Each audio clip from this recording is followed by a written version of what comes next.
Plants are most sensitive in the initial growth phase, and then they need to be provided with good conditions for germination, emergence, and growth. One of the most important factors for growing strong and healthy plants is quality soil. For better plant development, the soil should contain a sufficient amount of nutrients, but above all, it must be sterile. You can make the soil yourself, so stay with us until the end of this video and see how we do it. To produce young plants, it is necessary to prepare a sufficient amount of soil. If you are not able to prepare the soil by yourself, because this process takes months, you can buy it at the garden center.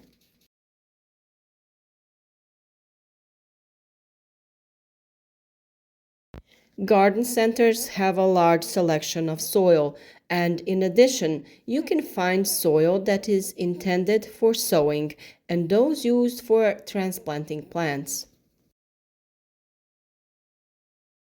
Of course, we can find soil for growing flowers and another one for growing vegetable seedlings.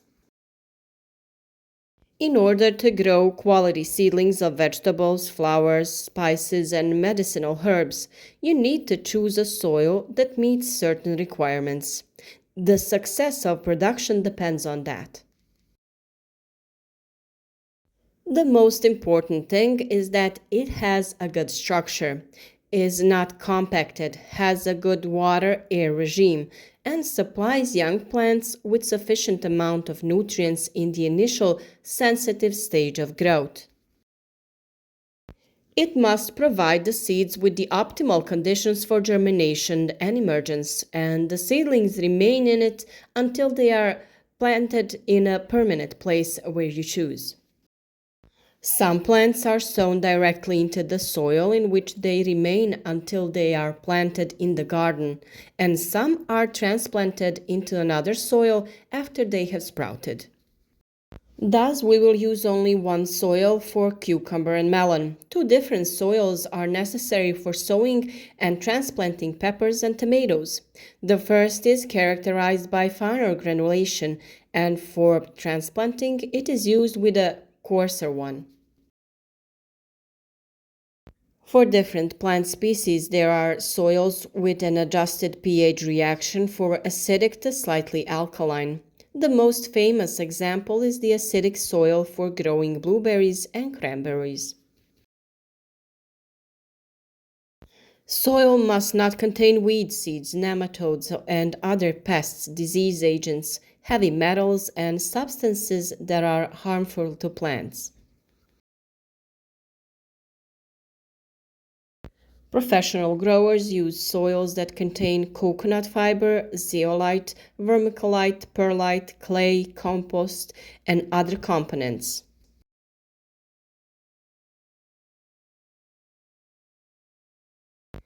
Coconut fiber has the ability to retain moisture, and its volume increases up to 5 times. We often use them in growing plants precisely because of their ability to retain moisture.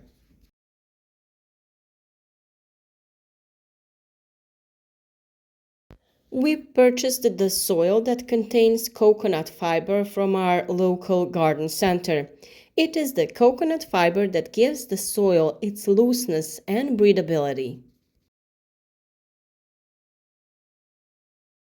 Vermiculite also keeps the soil loose and breathable, increasing the capacity for air and water. It is used to cover seeds after sowing and is valued in hydroponic production. Perlite helps with plant rooting. In addition to nursery production, it is used for growing flowers, grape seedlings, mushrooms, for soil improvement and lawns. Zeolite is a regulator that preserves nutrients. Biochar regenerates the soil, prevents the development of pathogenic microflora. Vermicompost acts as an activator that promotes growth.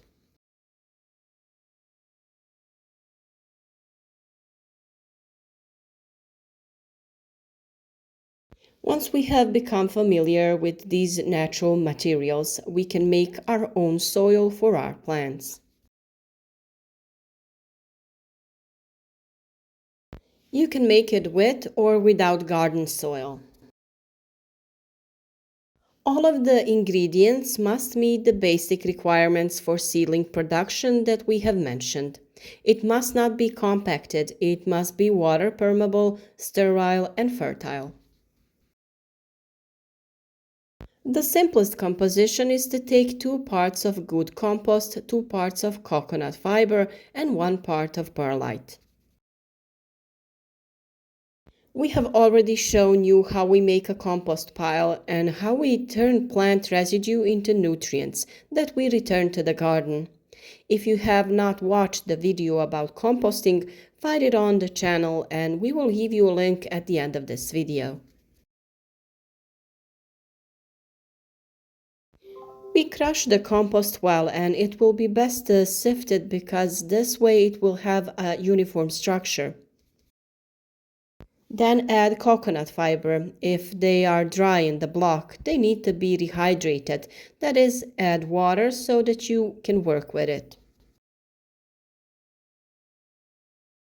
After a short time, the coconut fiber are ready to be mixed. Finally, we add perlite to the mixture, which improves the air content and also retains moisture.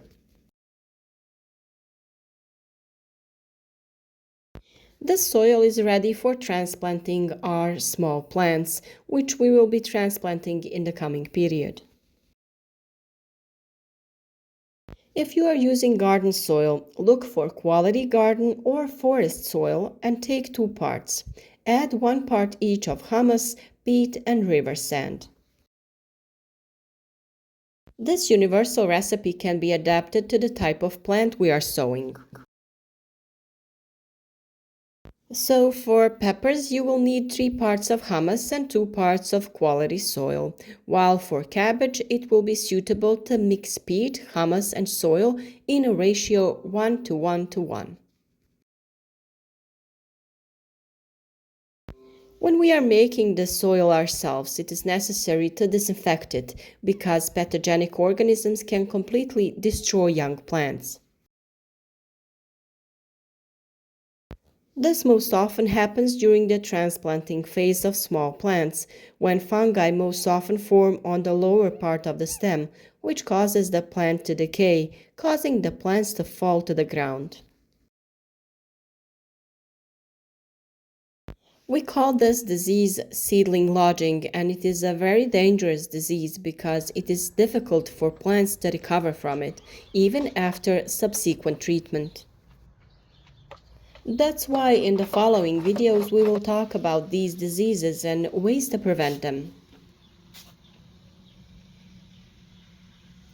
For a high quality and fertile soil, you can also use vermicompost, which is obtained by processing manure and plant residues. This processing is done by Californian earthworms that keep it in an isolated space, and if necessary, we take part of the processed matter. Earthworms are excellent because they are very fertile. That is why we always mix them with soil and other components of the soil for our plants. We definitely need to always have this nutrient in the garden so that we can add it to the plants as needed. If you have a part of the garden that can be used to make a compost pile or a wormery, create a small space where the earthworms will process the plant residues. Let them be at your fingertips when needed for your plants.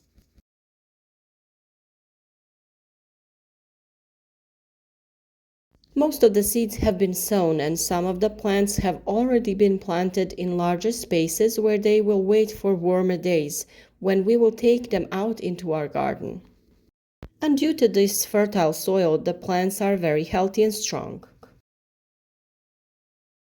Vegetables in raised beds sprout and grow quickly, whether it's leafy greens like spinach, Swiss chard, lettuce, or any other vegetable, everything looks so healthy. And while we are harvesting a new radish, a new one is being planted, and after a few days, plants have sprouted. We hope that the tips we publish in our videos help you, ideas for easier growing and sowing vegetables, achieving higher yields.